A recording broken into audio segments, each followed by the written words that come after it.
सभी को नमस्कार। स्वागत है हमारे YouTube चैनल में। आप सबका शिक्षा एवं शिक्षा से जुड़ी हुई समस्त प्रकार की जानकारियों के लिए जुड़े रहिए हमारे इस चैनल से।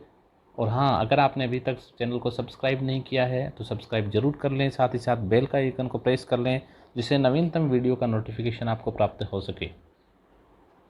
शाला दर्पण पोर्टल को अपडेट करने के संबंध में दायित्व निर्धारण दिशा निर्देशों को आज इस वीडियो में अपन चर्चा करेंगे।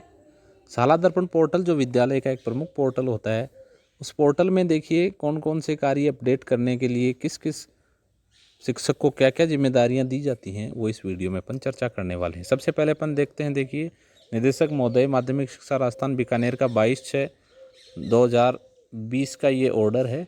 इस ऑर्डर में एक परिपत्र जारी किया गया है। उस परिपत्र में आप देखेंगे कि शाला दर्पण पोर्टल जो राज्य के स्कूल शिक्षा विभाग की एक महत्वपूर्ण ऑनलाइन सूचना प्रणाली है, उसके द्वारा किस तरह से सूचनाओं का आदान प्रदान, अपलोड करना, अपडेट करना, ये महत्वपूर्ण कार्य विभिन्न मॉड्यूल्स के माध्यम से होते हैं।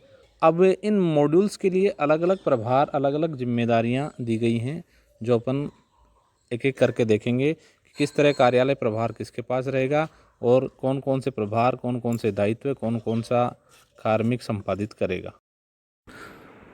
संस्था प्रधानों की सहायता के लिए देखिए आपके सामने एक PDF के रूप में हमने प्रिपरेशन किया है, जिसमें शाला दर्पण पोर्टल को अपडेट करने के संबंध में दायित्व निर्धारण का एक प्रोफार्मा प्रिपेयर किया गया है। ये देखिए आपके सामने। इस प्रोफार्मा की हेल्प से संस्था प्रधान आसानी से संचालन कर सकेगा विद्यालय का, साथ ही साथ समय पर और चरणबद्ध तरीके से सारे डाटाज को समय पर अपडेट किया जा सकेगा। इसके लिए देखिए संबंधित कार्मिकों को, जिनको जिम्मेदारियां दी गई हैं विद्यालय संचालन से संबंधित, जिनको दायित्व दिए गए हैं, जिनको चार्जेस जिनके पास हैं, वो अपन चर्चा करेंगे कौन कौन से कार्मिक के पास किस किस चीज़ का चार्ज है, तो वो कैसे कैसे अपने उत्तरदायित्वों का निर्धारण करते हुए संपादन करेगा। सबसे पहले बात करते हैं अपन संस्था प्रधान का या कार्यालय प्रभारी संबंधित प्रभारी कार्मिक। सबसे पहला टॉपिक ये जो है, उसके लिए अपन बात करते हैं प्रभारी कार्मिक के उत्तरदायित्व का संक्षिप्त विवरण। और यहाँ आपको हस्ताक्षर करवा लेने हैं और हस्ताक्षर करवा करके निर्धारण को नियत कर लेना है। सबसे पहले बात करते हैं, देखिए लीव अप्रूवल। सबसे इम्पोर्टेंट चीज़ लीव अप्रूवल है। अभी सितंबर 2021 के जो वेतन मिलने का जो कार्य है वो शाला दर्पण और पे मैनेजर को लिंक होने के बाद होगा, इसलिए छुट्टियां एक महत्वपूर्ण रोल प्ले करेंगी। इसलिए लीव अप्रूवल एक इम्पोर्टेंट कार्य होगा। ये लीव अप्रूवल संबंधित कार्मिक जो होगा, प्रभारी कार्मिक होगा, वो ऑनलाइन संपादित करेगा। ये एक महत्वपूर्ण कार्य है। सभी संस्था प्रधान ध्यान दें इस तरफ कि इस कार्य को ऑनलाइन संपादन निश्चित रूप से ही करवाएं, क्योंकि बिना ऑनलाइन आपके अटेंडेंस के ये पेमेंट नहीं बन पाएगा। इसलिए इस टॉपिक को ज़्यादा महत्व प्रदान करें। तो लीव एप्लीकेशन में अपन देखते हैं लीव अप्रूवल। कोई भी कार्मिक अगर छुट्टी पर रहता है तो उसका लीव अप्रूवल मॉड्यूल में जाकर के विद्यालय स्टाफ में ऑनलाइन अवकाशों के प्रकरणों का उपस्थिति रजिस्टर में सुबह 8 बजे से पूर्व यथोचित निर्धारण करना। जैसे 7:30 का विद्यालय का समय है तो 8 बजे तक उसका यथोचित निर्धारण होना ही होना है। इसके बाद दूसरा, स्टाफ डेली अटेंडेंस मॉड्यूल में विद्यालय में स्टाफ की दैनिक उपस्थिति सुबह 8 बजे से पूर्व अपलोड करनी है। ये महत्वपूर्ण कार्य है। संबंधित प्रभारी हस्ताक्षर करेगा तो वो लायबल रहेगा, इसके लिए जिम्मेदार होगा। इसके बाद तीसरा, स्टाफ उपस्थिति रजिस्टर व शाला दर्पण पोर्टल प्रपत्र 3A लॉक स्टाफ डिटेल्स का मिलान प्रत्येक माह की 1 से 5 तारीख के मध्य करेगा। ये टाइम बाउंड दिया हुआ है, इसमें 1 से 5 तारीख के बीच ये कार्य संपादित करना है। चौथा कार्य अपन देखते हैं, शाला दर्पण पोर्टल पर कार्मिक का प्रपत्र 10, ये महत्वपूर्ण है। प्रपत्र 10, इस प्रपत्र 10 को भरना और उसका प्रिंट लेकर के अक्सर से मिलान कर अपडेट करना और प्रिंट लेकर सर्विस बुक में एंट्री करना। ये महत्वपूर्ण कार्य संस्था प्रधान, कार्यालय प्रभारी और संबंधित प्रभारी कार्मिक का दायित्व है। पांचवें टॉपिक की बात करते हैं अपन, तो ये शाला दर्पण पोर्टल पर विद्यालय प्रोफाइल अपलोड करना। ये समय समय पर ऐसे आदेश आते रहते हैं कि आप प्रोफाइल अपडेट करें, उसके बाद भी कई विद्यालय नहीं होते हैं जो अपडेट नहीं कर पाते हैं। संबंधित प्रभारी इसका ध्यान दें। शाला दर्पण पोर्टल पर इंफ्रास्ट्रक्चर मॉड्यूल की जांच, सत्यापन व आवश्यकता अनुसार अपडेट। जैसे विद्यालय भवन की बात करें, फैसिलिटीज़ की बात करें, प्लेग्राउंड्स की बात करें, अदर यूटिलिटीज़, ये सारे अपडेट होने चाहिए।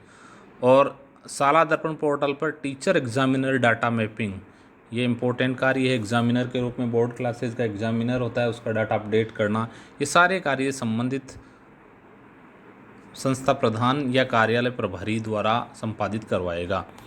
इसके बाद में देखिए नीचे यहाँ लिखा हुआ उपयुक्त समस्त उत्तरदायित्व से संबंधित सूचना का संधारण शाला दर्पण पोर्टल पर किया जाना है, इसलिए संबंधित प्रभारी यथा समय सही सूचना अपडेट करवाने हेतु उत्तरदायी होगा। यहाँ संस्था प्रधान के हस्ताक्षर हो जाएंगे और यहाँ शाला दर्पण प्रभारी के हस्ताक्षर हो जाएंगे। इसके बाद देखिए ये तो रहा विद्यालय से संबंधित बेसिक इंफ्रास्ट्रक्चर और विद्यालय की जो जानकारियाँ हैं, मुख्य रूप से अटेंडेंस, स्टाफ अटेंडेंस और इंफ्रास्ट्रक्चर के बारे में। अगला मॉड्यूल जो है उसके दायित्व निर्धारण की अपन बात करते हैं। तो सबसे पहले स्कूल का नेम यहाँ आप लिख देंगे। अब शाला दर्पण के लिए जिम्मेदार कक्षाध्यापक, एक क्लास टीचर की क्या क्या जिम्मेदारियां हैं, क्लास टीचर कौन कौन सी चीज़ों को शाला दर्पण पे अपडेट करेगा। सबसे पहले नव प्रवेशित, पुनः प्रवेशित एनएसओ विद्यार्थियों का शाला दर्पण पर विवरण दर्ज करना। प्रपत्र 7/7A तृतीय भाषा व वैकल्पिक विषय से संबंधित प्रपत्र तथा प्रपत्र 9 विद्यार्थियों को विस्तृत विवरण से संबंधित की पूर्ति करना। ये आप शाला दर्पण प्रभारी की सहायता से इस कार्य को संपादित करवाएंगे, या अपने स्तर पे इस कार्य को कर लें तो और अच्छी स्थिति है। ऐसी स्थिति में आप शाला दर्पण प्रभारी के पास अपने सारे रिकॉर्ड को लेकर के जाएंगे और उनसे अपडेट करवाएंगे। इसके बाद दूसरा, छात्र उपस्थिति रजिस्टर व शाला दर्पण पोर्टल पर प्रपत्र 5 विद्यार्थी डाटा सुधार से संबंधित प्रपत्र से मिलान करना। प्रपत्र 5 आता है जिसमें विद्यार्थी की सारी बेसिक डिटेल्स आती हैं, उसको भी अपडेट समय समय पर। इसके साथ शाला दर्पण पोर्टल पर class wise monthly total working days entry तथा स्टूडेंट मंथली अटेंडेंस, इसका भी टाइम बाउंड दिया गया है। माह की 1 से 5 तारीख के मध्य कुल कितने कार्य दिवस हुए, कुल कार्य दिवसों में विद्यार्थी कितने दिवस उपस्थित रहा, इसकी एंट्री मंथली। जैसे मान लीजिए अगस्त का महीना है तो अभी 1 से 5 सितंबर के बीच ये एंट्रीज अपडेट करनी ही होती हैं। ये कार्य क्लास टीचर का होगा। परीक्षा से संबंधित विद्यार्थियों के आवंटित रोल नंबरों की शाला दर्पण पोर्टल पर अपडेट करना। जैसे बोर्ड क्लास के रोल नंबर हैं वो शाला दर्पण पे अपडेट करना, लोकल क्लास के रोल नंबर्स हैं वो भी अपडेट करना। अपनी अपनी कक्षा का दायित्व अपने अपने कक्षा अध्यापक के द्वारा होगा। इसके अलावा विद्यार्थी उपस्थित रजिस्टर के अनुसार कक्षा के विद्यार्थियों के परीक्षा परिणाम की जाँच व आवश्यकता अनुसार शाला दर्पण पोर्टल पर अपडेट करवाना। कक्षा कक्षोन्नति व साइकिल ट्रांसपोर्ट वाउचर हेतु पात्र विद्यार्थियों की सूचना एकत्रित कर शाला दर्पण पोर्टल पर अपडेट करना। यहाँ कक्षा अध्यापक का नाम, कक्षा अध्यापक की कक्षा हो जाएगा, यहाँ शाला दर्पण प्रभारी के हस्ताक्षर हो जाएंगे और संस्था प्रधान के हस्ताक्षर हो जाएंगे। अब यहाँ देखने वाली बात यह है कि अगर कक्षा अध्यापक स्वयं संपादित कर लेता है तो ये आदर्श स्थिति है। अगर स्वयं संपादित नहीं कर पाता है तो ऐसी स्थिति में वो शाला दर्पण प्रभारी के सहयोग से निश्चित और नियत समय पर इन कार्यों को संपादित करेगा। संस्था प्रधान इसको अपने रिकॉर्ड में संधारित कर लेंगे। इसके बाद अगले मॉड्यूल की बात करते हैं अपन, निःशुल्क पाठ्य पुस्तक, फ्री टेक्स्ट बुक्स एवं पुस्तक वितरण। अब जो भी पाठ्य पुस्तक प्रभारी हैं उनके क्या क्या दायित्व हैं उनकी बात करें। शाला दर्पण के FTP मॉड्यूल में भिन्न भिन्न समय पर नोडल को प्राप्त पुस्तकें तथा FTP के अधीन स्कूलों को वितरित स्कूलों पुस्तकों की प्रविष्टि करना। जो भी फ्री टेक्स्ट बुक्स मिलती हैं उनकी जानकारी को अपडेट करना और स्कूलों को कितने डिस्ट्रीब्यूशन किया ये अपडेट करना। इसके बाद शाला दर्पण पर FTP मॉड्यूल में नोडल से प्राप्त पुस्तकों तथा विद्यार्थियों को वितरण, ये भी इम्पोर्टेंट है कि कितने आपको रिसीव हुई, कितने आपने डिस्ट्रीब्यूट करनी, टाइमली ये अपडेट करें। शाला दर्पण के FTP मॉड्यूल में विद्यार्थियों को वितरित पुस्तकों की प्रविष्टियों की जांच कर अतिरिक्त पुस्तकों की डिमांड की भी आप एंट्री इसमें संपादित करेंगे। डिमांड भेजेंगे कि अभी इतने स्टूडेंट्स को रिक्वायरमेंट और है, क्योंकि आजकल जो बुक्स आ रही हैं वो केवल FTP टैब के माध्यम से आप जितनी डिमांड कर रहे हैं उसके अकॉर्डिंग आ रही हैं। इसलिए ये एक महत्वपूर्ण मॉड्यूल रहेगा जो निःशुल्क पाठ्य पुस्तक वितरण प्रभारी समय पर संपादित करेगा। शाला दर्पण के FTP मॉड्यूल में प्रविष्टियों की जांच कर आगामी सत्र हेतु निःशुल्क पाठ्य पुस्तकों की मांग को लॉक करना।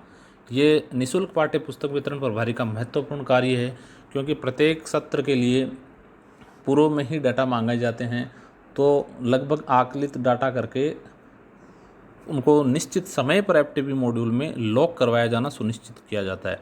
यहाँ पर शाला दर्पण प्रभारी अपने हस्ताक्षर कर लेंगे और संस्था प्रधान हस्ताक्षर करा करके संबंधित प्रभारी से हस्ताक्षर करा करके निश्चित समय पर इसको अपडेट करवाया जाना सुनिश्चित करेंगे। इसके बाद में अपन बात करते हैं छात्रवृत्ति प्रभारी स्कॉलरशिप से संबंधित कार्य। छात्रवृत्ति के पात्र सभी विद्यार्थियों के संबंधित संपूर्ण विवरण यथासमय साला दर्पण पोर्टल पर अपलोड करने संबंधी संपूर्ण कार्य। अब यहाँ देखने वाली महत्वपूर्ण बात यह है कि साला दर्पण पे स्कॉलरशिप का नया मॉड्यूल शुरू हो गया है। एक तरह से नया आपको टैब मिल जाएगा, नया लॉगिन मिलेगा, जिसमें आप यूज़र आईडी पासवर्ड के थ्रू छात्रवृत्ति प्रभारी समस्त प्रकार की छात्रवृत्तियों की जानकारी, समय पर उनके फॉर्म्स को भरना और उनकी जानकारी लेना, कितने स्टूडेंट्स को छात्रवृत्ति मिल गई, कितने को नहीं मिली, उसका कारण, अगर किसी का आवेदन में कोई करेक्शन है, वो सारे कार्य छात्रवृत्ति प्रभारी करेगा और उस समय पर संपादित करने के लिए उत्तरदायी रहेगा। इसके लिए साला दर्पण प्रभारी की मदद से अगर कहीं समस्या आती है तो वो सहायता ले सकते हैं और अपडेट और दर्ज करवाने के लिए उत्तरदायी रहेगा। यहाँ संस्था प्रधान हस्ताक्षर हो जाएंगे, हस्ताक्षर प्रभारी हो जाएंगे। इसके बाद बात करते हैं साला दर्पण पोर्टल पर स्थानीय परीक्षा प्रभारी के क्या क्या दायित्व हैं। ये देखिए, स्थानीय प्रभारी क्या करेगा, स्थानीय परीक्षा के लिए परीक्षा परिणाम तैयार करेगा। संबंधित कक्षाओं में विद्यार्थियों के नाम, पिता का नाम, माता नाम, जन्म तिथि, मोबाइल नंबर, कैटेगरी, अन्य आवश्यक सूचनाओं को शाला दर्पण पोर्टल के माध्यम से सूचना कक्षा दिमागों के माध्यम से प्राप्त करना। ये सारी वांछित जानकारियाँ क्लास टीचर से कलेक्ट करेंगे। सभी कक्षाओं के विद्यार्थियों के लिए रोल नंबर आवंटित कर कक्षा अध्यापकों के माध्यम से शाला दर्पण पोर्टल पर अपडेट की सूचना प्राप्त करना। ये एक महत्वपूर्ण फिर बात आ जाती है, क्लास टीचर्स को रोल नंबर्स प्रोवाइड कर दें। उसके बाद प्रत्येक क्लास टीचर अपनी अपनी क्लास का रोल नंबर स्टूडेंट्स के साथ अपडेट कर देंगे शाला दर्पण पे। समय समय पर परीक्षा के लिए संबंधित कक्षाओं के विद्यार्थियों के लिए, जैसे first test, second test, half yearly, third test और एनुअल एग्जामिनेशन के जो भी मार्क्स हैं उसको शाला दर्पण पोर्टल पे अपडेट कर देगा। इसके अलावा आवश्यकतानुसार संबंधित कक्षाओं का कक्षा अध्यापकों के माध्यम से स्थानीय परीक्षा परिणाम को शाला दर्पण पोर्टल पर अपडेट करना, उसकी जांच कर सूचना प्राप्त करना। फोर्थ है, आवश्यकतानुसार स्थानीय परीक्षा परिणाम में संबंधित ग्रीन शीट को लॉक करना, विद्यार्थियों की अंक तालिका शाला दर्पण पोर्टल से प्राप्त करना। अभी जैसे पिछले 2 सत्रों से कक्षोन्नति प्रमाण पत्र हैं वो ही प्राप्त हो रहे हैं, तो वो शाला दर्पण पोर्टल से प्रिंट करना, उनको प्रिंट करके हस्ताक्षरित करके संबंधित छात्रों तक उनको डिस्ट्रीब्यूशन करना, ये कार्य संबंधित स्थानीय परीक्षा प्रभारी का होगा। आवश्यकतानुसार स्थानीय पूरक परीक्षा का परिणाम, अगर कोई पूरक आता है तो उसकी अंक तालिका का प्रिपरेशन और प्रमाण पत्र, ये स्थानीय परीक्षा प्रभारी का कार्य रहेगा। इसके अलावा बोर्ड परीक्षा की बात करते हैं। बोर्ड परीक्षा प्रभारी के क्या क्या उत्तरदायित्व हैं। बोर्ड परीक्षा प्रभारी के लिए ये बोर्ड परीक्षा के ऑनलाइन आवेदन पत्र भरना सबसे पहले, और कक्षाध्यापकों के माध्यम से इस बात को सर्टिफाई करवाना कि उनके नाम, पिता का नाम, जन्म तिथि, मोबाइल नंबर, कैटेगरीज ये सही हैं। ये एक महत्वपूर्ण यहाँ पे हो जाता है। देखिए कि आजकल जो बोर्ड फॉर्म भरा जाता है, उस बोर्ड फॉर्म में आप जो ही बोर्ड के पोर्टल पे जा कर के स्टूडेंट का एसआर डालते हैं, वहाँ से वो सूचनाएं एज इट इज़ उठाई जाती है, उनको आप एडिट नहीं कर सकते। ऐसी परिस्थितियों में ये बिल्कुल महत्वपूर्ण हो जाता है कि आप बोर्ड फॉर्म भरने से पूर्व उस स्टूडेंट के डाटाज़ को वेरीफाई करवाएं। अब बोर्ड परीक्षा प्रभारी क्या करेगा, उन डाटाज़ को वेरीफाई करवाने के लिए संबंधित कक्षा अध्यापक, जो भी बोर्ड क्लासेज के कक्षा अध्यापक हैं, उन कक्षा अध्यापकों से लिखित में ये लेगा कि सभी विद्यार्थियों के नाम, पिता के नाम, जन्मतिथि वगैरह सारे डेटाज प्रपत्र 5 में जो अपडेटेड हैं वो बिल्कुल सही हैं, उनमें किसी तरह की त्रुटि नहीं है, अदरवाइज़ फिर करेक्शन के लिए जाना पड़ेगा। इसलिए एक महत्वपूर्ण चीज़ जो ध्यान रखनी है। इसके अलावा बोर्ड परीक्षा से संबंधित कक्षाओं के विद्यार्थियों के लिए रोल नंबरों को कक्षा अध्यापकों के माध्यम से शाला दर्पण पोर्टल पर अपडेट की सूचना प्राप्त करना। जो है नॉमिनल रोल लिस्ट बोर्ड जारी करेगा, आप क्लास टीचर को अवेलेबल कराएगा बोर्ड प्रभारी, और क्लास टीचर स्टूडेंट्स को उसको नोटिस करवाएगा, उनके संज्ञान में लाएगा, बताएगा, जैसे प्रैक्टिकल में काम आने के लिए या उनकी सूचनार्थ। फिर उन रोल नंबर्स को कक्षा अध्यापक शाला दर्पण पोर्टल पर दर्ज करवाएगा। शाला दर्पण पोर्टल पर जब दर्ज हो जाएंगे तो उसकी सूचना बोर्ड परीक्षा प्रभारी कलेक्ट करेगा कक्षा अध्यापक से, ये कार्य रहेगा। इसके अलावा आवश्यकता अनुसार बोर्ड परीक्षा से संबंधित कक्षाओं का कक्षा अध्यापकों के माध्यम से सत्रांक की प्रविष्टि करवाने में उनकी जांच कर सूचना प्राप्त करना, ये कार्य बोर्ड परीक्षा प्रभारी करवाएगा। आवश्यकता अनुसार संबंधित बोर्ड कक्षाओं के परिणाम जारी होने के पश्चात कक्षा अध्यापकों के माध्यम से सालादर्पण पर कक्षोन्नति परिणाम अपडेट करवाना, ये भी महत्वपूर्ण कार्य बोर्ड परीक्षा प्रभारी करेगा। इसके अलावा आवश्यकता अनुसार संबंधित बोर्ड कक्षाओं के पूरक परिणाम की, ये भी जैसे लोकल का कार्य है वही पूरक का रहेगा। तो यहाँ बोर्ड परीक्षा से संबंधित समस्त प्रकार के दायित्वों का वर्णन किया गया है। बोर्ड परीक्षाओं में देखिए कौन कौन सी क्लासेज हैं, यह महत्वपूर्ण हो जाता है। 5वीं, 8वीं, 10वीं और 12वीं के लिए बोर्ड परीक्षा प्रभारियों के उत्तरदायित्व समान रहेंगे। यहाँ हस्ताक्षर हो जाएंगे सालादर्पण प्रभारी के और संस्था प्रधान के। इसके बाद बात करते हैं एसडीएमसी और एसएमसी प्रभारी के क्या क्या कार्य होंगे। एसडीएमसी एसएमसी प्रभारी जो है वो वार्षिक, अर्धवार्षिक, त्रैमासिक और मासिक जो भी बैठकें हैं, प्रशिक्षण हैं, सदस्यों का विवरण है, इन सब को सालादर्पण पोर्टल पे अपडेट करेगा। इसके अलावा मॉड्यूल में school development and management committee quarterly data entry ये भी सुनिश्चित करेंगे और विभिन्न प्रकार के मॉड्यूलों की जांच कर समय समय पर प्रभारी के माध्यम से अपडेट करवाएंगे। यहाँ हस्ताक्षर और यहाँ पे नाम ये हो जाएगा। इसके बाद बात करते हैं उत्सव प्रभारी। विभिन्न उत्सव जो होते हैं समय समय पर, उनको उत्सव प्रभारी किस तरह से संपादित करवाएंगे।